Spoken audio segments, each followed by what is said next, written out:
জাতির উদ্দেশ্যে একটি ভাষণ দিয়েছেন এবং যেই ভাষণে এই সময়ের রাজনৈতিক দলগুলো তাদের যে দাবি দেওয়া, নাগরিক সমাজের যে প্রত্যাশা, সেটার অনেকাংশে তার এই ভাষণে গুরুত্ব পেয়েছে।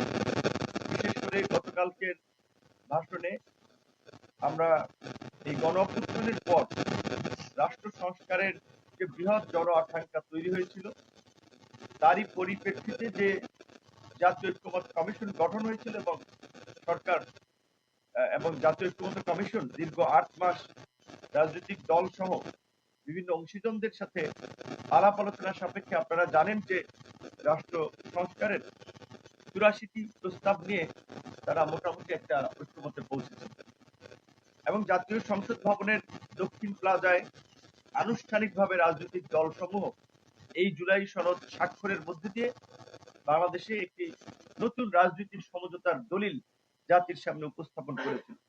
তারপরেও এই সনদ কিভাবে বাস্তবায়ন হবে সেটি নিয়ে আমরা দেখেছি যে রাজনৈতিক বিভাজন এবং ভিন্ন মত তৈরি হয়েছিল, যেটি আগামী ত্রয়োদশ সংসদ নির্বাচনকে অনিশ্চিত করে তুলেছিল।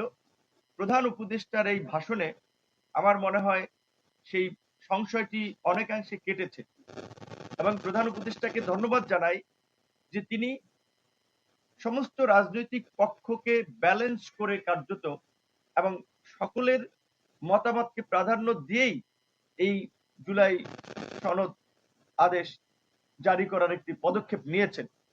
আপনারা লক্ষ্য করেছেন যে আমরা এই জাতীয় ঐক্যমত্য কমিশনে বাংলাদেশের যে বিদ্যমান সংসদীয় ব্যবস্থা, শাসনতান্ত্রিক ব্যবস্থা, সেটা একটা মৌলিক পরিবর্তনের দাবি জানিয়েছিলাম যে বাংলাদেশে একটা ভারসাম্যপূর্ণ সংসদের জন্য যেন দ্বিকক্ষ বিশিষ্ট সংসদ করা হয় এবং গণ অধিকার পরিষদ 2021 সালে তার প্রতিষ্ঠা লগ্নেই এই কথাটি বলেছিল, 21 দফা কর্মসূচিতেও বলেছিল এবং উচ্চ কক্ষ হবে রাজনৈতিক দল সমূহের প্রাপ্ত ভোটের অনুপাতে অর্থাৎ সংখ্যানুপাতিক পদ্ধতিতে। যদিও এখানে বাংলাদেশের প্রধান রাজনৈতিক দল আন্দোলন সংগ্রামে যাদের অগ্রণী ভূমিকা ছিল, বিএনপির এখানে ভিন্ন মত ছিল, কিন্তু সরকার অধিকাংশের মতকে প্রাধান্য দিয়ে দ্বিকক্ষ বিশিষ্ট সংসদের উচ্চ কক্ষ আনুপাতিক হারে সেটি এই জুলাই জাতীয় সনদ সেখানে রেখেছেন এবং যেখানে জামাত সহ বিভিন্ন রাজনৈতিক দল জাতীয় নির্বাচনের আগে গণভোটের দাবিতে কার্যত একটা জোরালো অবস্থান নিয়েছিল, সেখানেও আবার বিএনপির ধরে নোট অফ ডিসেন্ট ছিল এবং আমরাও মনে করেছিলাম যে বাংলাদেশের বর্তমান বাস্তবতায় দাঁড়িয়ে এই সরকারের প্রশাসন এবং বাংলাদেশের রাজনৈতিক প্রেক্ষাপটে দুটো নির্বাচন এই অল্প সময়ের মধ্যে করা সম্ভব নয়। কারণ সরকারের ঘোষিত রোড ম্যাপ অনুযায়ী, নির্বাচন কমিশনের ঘোষণার রোড ম্যাপ অনুযায়ী তারা ফেব্রুয়ারির প্রথমার্ধে অর্থাৎ রমজানের পূর্বেই তারা জাতীয় নির্বাচন সম্পন্ন করতে চায় এবং তারই অংশ হিসেবে তারা ডিসেম্বরের প্রথমে কিংবা দ্বিতীয় সপ্তাহে তারা জাতীয় নির্বাচনের তফসিল দিতে চায়। তাহলে তো 1 মাস সময় নাই। কাজী এই সময়ের মধ্যে এই জুলাই সনদের উপরে একটি গণভোট আয়োজন করা এটি একেবারেই অসম্ভব এবং অবাস্তব। এটি সম্ভব হতো যদি আরো 2 মাস, 3 মাস, 4 মাস আগে এই গণভোট আয়োজন করা যেত। সেক্ষেত্রে রাজনৈতিক দলসমূহ কিংবা সরকারকে সেই প্রেক্ষাপট বুঝে তখন সিদ্ধান্ত নেওয়া উচিত ছিল।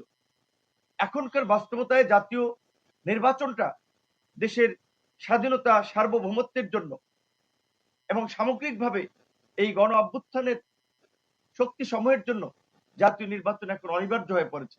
তাই আমরা চাই না যে কোনো অজুহাতে, কোনো কারণে জাতীয় নির্বাচন ভণ্ডুল হোক কিংবা পিছিয়ে যাক। যেই কারণে আমরা বারবার জোর দিয়েছি যে 1 জুলাই সনদও যেমন আমাদের প্রয়োজন এবং জুলাই সনদের উপরে একটা গণভোট যেমন জনগণের রাজনৈতিক দলসমূহের একটা দাবি, জাতীয় নির্বাচনের দাবি। কাজেই জাতীয় নির্বাচনের একই দিনে গণভোট যেন করার ক্ষেত্রে সরকার পদক্ষেপ নেয়।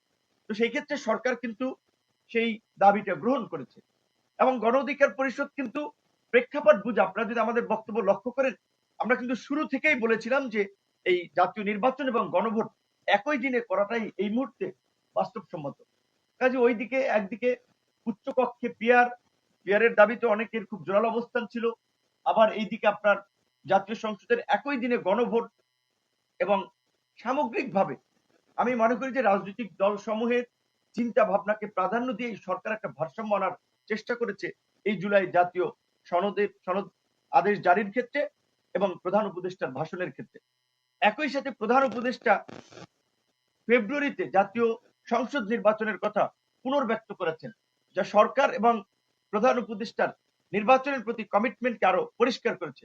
কাজে এই ক্ষেত্রে আমরা এইটুকু আশ্বস্ত হতে পেরেছি অন্তত বোধহয় জাতীয় নির্বাচন নিয়ে, মানে ফেব্রুয়ারিতে জাতীয় নির্বাচন নিয়ে আর কোনো ধোঁয়াশা নাই। কিন্তু এই নির্বাচন বানচাল হতে পারে, এই নির্বাচন ভণ্ডুল হতে পারে গণ অভ্যুত্থানের অংশীজনদের বিভাজনের কারণে, রাজনৈতিক দলসমূহের কারণে। কারণ নিশ্চয়ই আমাদের সকলের সামনে সেই অতীতের দৃষ্টান্ত আছে।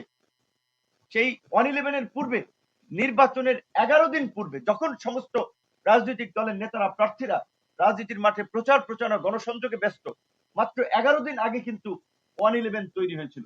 এই অভিজ্ঞতা রাজনৈতিক দলসমূহের মাথায় রাখতে হবে।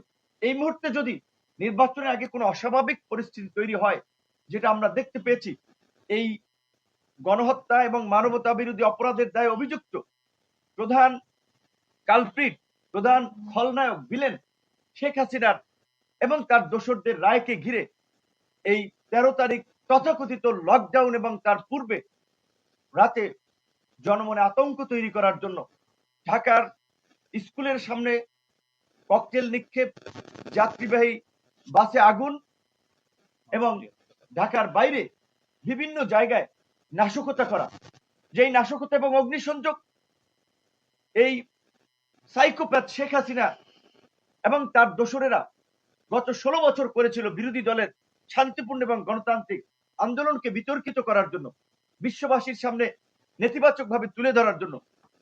আজকে পরিষ্কার হয়েছে যে গত 16 বছরে এই নাশকতা যে আওয়ামী লীগ করেছিল, সাইকোপ্যাথ হাসিনা করেছিল, তার নির্দেশে হয়েছিল, এটি আজকে পরিষ্কার। আজকে আপনার মানুষকে হত্যা করে তার লাশের টুকরো হাইকোর্টের সামনে ফেলা হচ্ছে বিচারকদেরকে ভয় দেখানোর জন্য, আতঙ্কিত করার জন্য। আজকে আমরা দেখতে পাচ্ছি যে রাজনৈতিক দল সমূহের যে শক্ত ভূমিকা রাজপথে থাকার, সেটি আমরা দেখছি না। বরঞ্চ তারা আওয়ামী লীগের ভোট পেতে আওয়ামী লীগ তোষণের রাজনীতি করছে। এই আওয়ামী লীগ তোষণের রাজনীতি আমাদের সামনে ভয়ঙ্কর বিপদ ডেকে নিয়ে আসবে। তাই রাজনৈতিক দল সমূহকে আমরা পরিষ্কার করে বলতে চাই, নির্বাচনের পূর্বে আপনাদের সকলের ঈমান সঠিক হওয়া দরকার, জাতির সামনে অঙ্গীকার করা দরকার।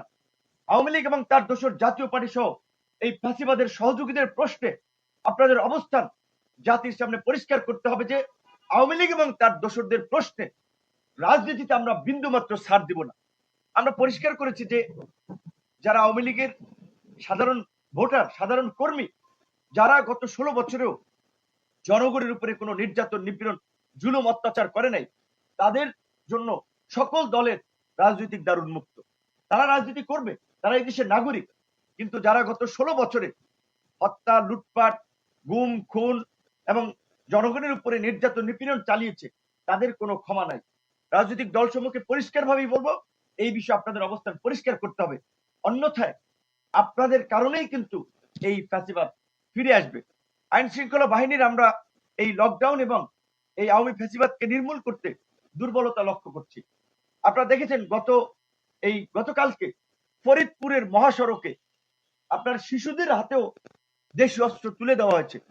তারা রাস্তা অবরোধ করে শেখ হাসিনার নামে স্লোগান দিচ্ছে, গোপালগঞ্জে স্লোগান দিচ্ছে, এমনকি অস্ত্র হাতেও অনেকে মিছিল মিটিং করছে।